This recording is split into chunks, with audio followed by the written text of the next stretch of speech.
आसंता 24 घंटा मध्य दक्षिण पश्चिम मौसुमी वायु राज्यरू फेरिबा प्रक्रिया आरंभ करिबा। मौसुमी अपसारण पई पाग अनुकूल रहिछि बोली पाणीपाग विभाग पक्षरु सूचना दिया जाइछि। एही समय रे साधारणतः वर्षा अधिक होइथाय, मात्र आंचलिक पाणीपाग विज्ञान केन्द्रर पूर्वानुमान अनुसार वर्तमान स्थितिर राज्य रे सेभली बड़ वर्षार संभावना नाही। तेबे आगामी 2 दिन राज्यर किछि स्थान रे घड़घड़ी सह हालुकारु मध्यम धरणर वर्षा हेब।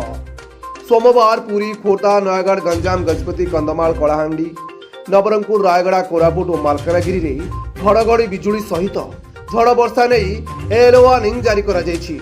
एही समय रे पवनर बेग 30 रु 40 किमी रहिबो। सेहिपरि मंगलवार नवरंगपुर, कलाहांडी, कोरापुट, मालकानगिरी, रायगड़ा, गजपति एवं गंजाम जिले में झड़ वर्षा नहीं सतर्क करा जायछि। Bureau report 10 TV.